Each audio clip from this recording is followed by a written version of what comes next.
पिता, पुत्र और पवित्र आत्मा के नाम पर आमीन। आप सबों को जय यीशु।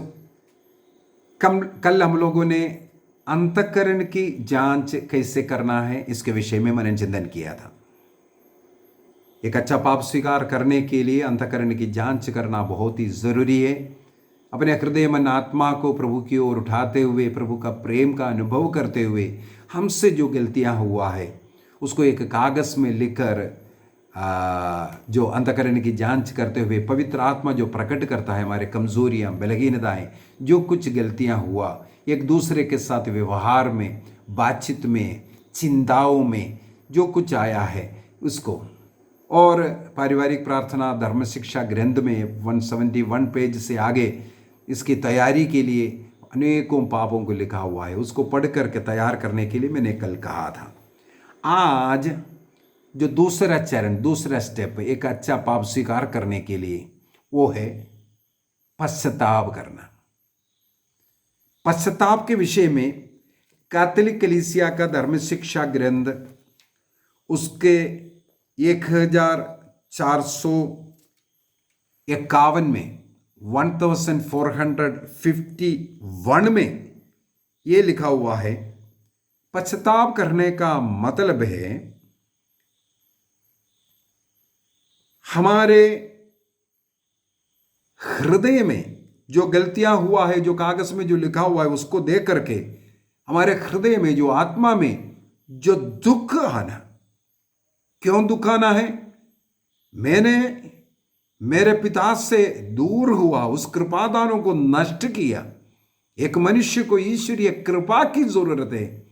मेरे पापों के कारण उसको मैंने नष्ट किया, ईश्वर से मैं अलग हुआ, दूर हुआ। ये पाप मुझे ईश्वर से दूर किया है, मैंने प्रभु को दुख दिया है। ये मेरे हृदय में एक दुख लाना है। और साथ ही साथ जो गलती मेरे से हुआ है उसको घृणा करना। अरे मैंने ऐसा क्यों किया है, अब से ऐसा पाप ना करने का एक निर्णय करना। तो पश्चाताप के अंदर 3 बात मैंने बोल दिया। सबसे पहले जो गलती हुआ उसके प्रति हृदय में एक दुख होना और उसको घृणा करना, ऐसे पापों को, ऐसे प्रवृत्ति, ऐसे सोच विचारों को, और अब से ऐसा दोबारा ना करने का, उसको हमेशा के लिए हमारे जीवन से निकालने का एक प्रतिज्ञा करना। इसको कहते हैं पश्चाताप। हृदय से दुखी होना, आत्मा में दुखी होना। पश्चाताप 2 प्रकार का है। कैटेकिज्म ऑफ कैथोलिक चर्च 1452 एंड 53 में पूर्ण पश्चाताप और अपूर्ण पश्चाताप के विषय में लिखा हुआ है। पूर्ण पश्चाताप और अपूर्ण पश्चाताप। पश्चाताप 2 प्रकार का है। एक है पूर्ण पश्चाताप। पूर्ण पश्चाताप किसे कहते हैं? यदि मैं ये जो पश्चाताप करता हूं वो इसलिए करता हूं क्योंकि मेरे हृदय में, मेरे मन में एक दुख आया, मैं मेरे ईश्वर से, मेरे प्रभु से मैं अलग हुआ। ये पाप जो बपतिस्मा में मैंने जो प्राप्त किया, ईश्वरीय कृपा दान को ये ठेस पहुंचाया। मुझे प्रभु के साथ जुड़ करके जो कृपा, अनुग्रह, आशीष मिल रहा था, इससे मैं वंचित हो रहा है। प्रभु को मैंने इस कारण दुख दिया। अर्थात ईश्वरीय प्रेम को पहला स्थान मेरे अंदर है। ये पाप ईश्वरीय प्रेम से मुझे दूर किया। ये विचार में जो हृदय में, आत्मा में होने वाला वो दुख को पूर्ण पश्चाताप कहते हैं। ये ईश्वरीय प्रेम से संबंधित है, ईश्वर को पहला स्थान देने का। और पाप मुझे ईश्वर से अलग कर दिया, काट दिया और कृपादानों को कम कर दिया, इसलिए जो दुख हुआ इसे पूर्ण पश्चाताप कहते हैं। जो व्यक्ति पूर्ण पश्चाताप करते हैं, जो छोटे छोटे पाप पूर्ण पश्चाताप के साथ मिट जाता है, ये कैथोलिक कलीसिया का धर्म शिक्षा ग्रंथ हमें सिखाते हैं। जब हम इस प्रकार जो पूर्ण पश्चाताप करते हैं तो छोटे छोटे पापों को वो मिटा देता है। हम लोग काउंसिल ऑफ ट्रेंट में 1551 में जो ट्रेंट महासभा हुआ था उसमें DS 1677 में ये लिखा हुआ है, इसके द्वारा, पूर्ण पश्चाताप के द्वारा हमारे छोटे छोटे पाप मिट जाता है। और इस पूर्ण पश्चाताप हमें पाप से दूर रहने के लिए प्रेरणा देता है। पूर्ण पश्चाताप जो व्यक्ति करता है वो तुरंत जाकर के पाप स्वीकार करने का प्रेरणा उसे मिलता है। मान लो यदि पुरोहित अवेलेबल नहीं है, पाप स्वीकार का अवसर नहीं मिल रहा है, इस कंडीशन में वो परम प्रसाद को ग्रहण करने का अनुमति भी उन्हें मिलता है। जब वो पूर्ण पश्चाताप किया लेकिन एक पुरोहित पाप स्वीकार करने के लिए उसे नहीं मिल रहा है, इस कंडीशन में ये परम प्रसाद को भी ग्रहण कर सकता है। और प्रवक्ता ग्रंथ उसके अध्याय 21 वाक्य 2 और 3 में लिखा हुआ है, पाप के अवसरों से किस प्रकार हमें दूर भागना है। सांब के सामने की तरह तुम पाप से दूर भागो, यदि पास आओगे तो वो तुम्हें काटेगा, तुम्हारी आत्मा को नष्ट कर देगा। इस वचन के अनुसार वो पाप से दूर जाते हैं, पाप करने से वो डरते हैं और पाप के अवसरों से वो दूर भागते हैं। ये पूर्ण पश्चाताप का एक फायदा है। एक व्यक्ति जब पूर्ण पश्चाताप करता है, पाप के अवसरों को त्याग करके चले जाते हैं। और कैथोलिक कलीसिया का धर्म शिक्षा ग्रंथ 1453 में 53 में अपूर्ण पश्चाताप के विषय में लिखा हुआ है। किसे अपूर्ण पश्चाताप कहते हैं?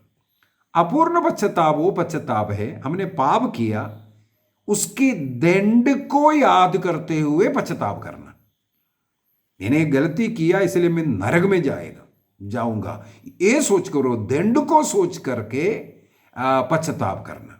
या मैं पकड़ जाएगा, मैं जेल जाऊंगा, इस प्रकार मेरा जिंदगी बर्बाद हो रहा है, मुझे दुख हो रहा है, इस प्रकार का सोच ये मुझे पश्चाताप कर करके, पाप स्वीकार कर करके लौटने के लिए प्रेरणा देता है।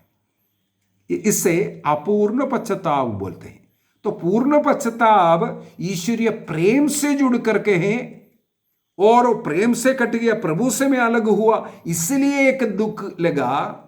और अपूर्ण पश्चाताप में पाप के कारण मुझे मिलने वाला दंड को उससे कारण पश्चाताप करना, इसे अपूर्ण पश्चाताप कहते हैं। यह अपूर्ण पश्चाताप भी पवित्र आत्मा के द्वारा ही है। पश्चाताप के एक स्टार्टिंग बोल सकता है। अपूर्ण पश्चाताप से पश्चाताप करना स्टार्ट करते हैं। वो डर, वो भय है ना, ईश्वर भी कभी कभी डराता है, धमकाता है, तो वो डर भय प्रभु की ओर लौटने के लिए वो अपूर्ण पश्चाताप है। लेकिन इसके बाद धीरे धीरे हम लोग प्रभु के साथ ऐसा एक होना है, पहला स्थान प्रभु को देना है।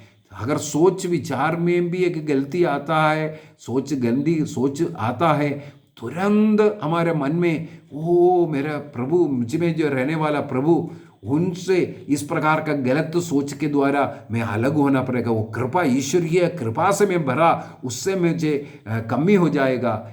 ये दर्द हमें पूर्ण पश्चाताप की ओर लेके जाता है, वही पूर्ण पश्चाताप है। तो दो प्रकार का पश्चाताप है, पूर्ण पश्चाताप और अपूर्ण पश्चाताप। प्रभु यीशु मसीह ने कहा तुम पश्चाताप करो, नहीं तो तुम नष्ट हो जाओगे। लूकस के सुसमाचार उसके अध्याय 13 वाक्य 3 और 5 में बार बार प्रभु कहते हैं अपने गुनाहों के लिए तुम पश्चाताप करो। एक व्यक्ति को पश्चाताप करना बहुत ही जरूरी है। पुनः हम लोग उडाव पुत्र के विषय में जाते हैं। उडाव पुत्र जब अपने अंतःकरण की जांच किया, किस अवस्था था मेरे पिता के साथ रहते वक्त, और पिता के साथ रहने वाले अन्य लोग कितना खुश है, इसको याद करते हुए अंतःकरण की जांच में इसके हृदय में दुख आया और उसने एक दृढ़ निश्चय किया, मैं पिता के पास लौटूंगा। लौटने का निर्णय किया, पाप को छोड़ने का निर्णय किया। हमारा पश्चाताप भी हमें इस प्रकार पाप से पिता की ओर लेके जाना। पाप हमें पिता से अलग करता है, दूर करता है। ईश्वर से दूर जाने को पाप कहते हैं और ईश्वर की ओर लौटने को हम पश्चाताप कहते हैं। पश्चाताप हमें ईश्वर की ओर वापस लेके जाता है। उड़ाव पुत्र उड़ करके पिता की ओर लौट करके गया, इसे पश्चाताप कहते हैं। हमें हमारे जीवन में इस प्रकार का एक पश्चाताप करने की जरूरत है। आइए दृढ़ निश्चय करें, मैं मेरे पिता के पास लौटूंगा। अब से ऐसे घृणित काम करते हुए, पाप करते हुए मैं मेरे पिता को, मेरे प्रभु को कभी दुख नहीं दूंगा। स्तोत्र ग्रंथ 51 स्तोत्र ग्रंथ 51 पढ़ना हमें पश्चाताप की ओर लेके जाता है। दाऊद जब व्यभिचार जैसा पाप किया बत्शबा के साथ, तब नाथान नबी आकर के उसे वो पाप याद दिलाया। तब वो छाती पीट पीट करके कहते हैं, माँ के गर्भ से ही मैं पापी हूँ, जन्म से मैं अपराधी हूँ। ये बोल करके गाने वाला वो प्रार्थना है स्तोत्र 51। ये स्तोत्र 51 हमें पश्चाताप की ओर लेकर जाएगा। याद करना है, आदम और हेवा ने एक ही बार ईश्वर के जो आज्ञा है उसका उल्लंघन किया, एक आज्ञा का उल्लंघन किया, तो उन्हें जो जन्म विशुद्धि मिला है वो नष्ट किया उसके द्वारा। जो परदुईसा में ईश्वर के साथ था वहां से उन्हें निकाल दिया गया। जो जीवन के वृक्ष से रोज वो फल खा सकता था, जीवन देने वाला फल खा सकता था, वो खाने के लिए मना हो गया। एक पाप यदि आदम और एवा को परदीसा से निकाला है, मैंने कितना पाप किया है, मेरी स्थिति क्या है, इस पर मनन चिंतन करना है। स्वर्गदूत एक अहंकार का विचार उनके मन में आया। उसने अपने आप को कहा, मैं ईश्वर के सारे रहस्यों को जानता हूं, मेरा सिंहासन भी उस पर्वत पर होगा। तब वो नरकदूत बन गया। यदि लूसीफर नरकदूत बन गया है एक अहंकार के कारण, कितने बार मैं पाप करता हूं। इस विचार हमें प्रभु की ओर लौटने का और पश्चाताप करने का, हृदय से वो हृदय पीड़ा से प्रभु की ओर लौटने का, उड़ाऊ पुत्र के समान आंसू बहा करके लौटने का, और पेतरुस के समान घुटने टेक करके पिता के सामने हाथ जोड़ करके मैं एक पापी है करके बोलने का शक्ति ये पश्चाताप हमें देगा। आइए हम दृढ़ निश्चय करें, अपने अंतःकरण की जांच करेंगे। एक पश्चातापी दीनहीन हृदय के साथ मेरे पिता के पास लौटूंगा। पिता, पुत्र और पवित्र आत्मा के नाम पर आमीन। आप सबों को जय यीशु।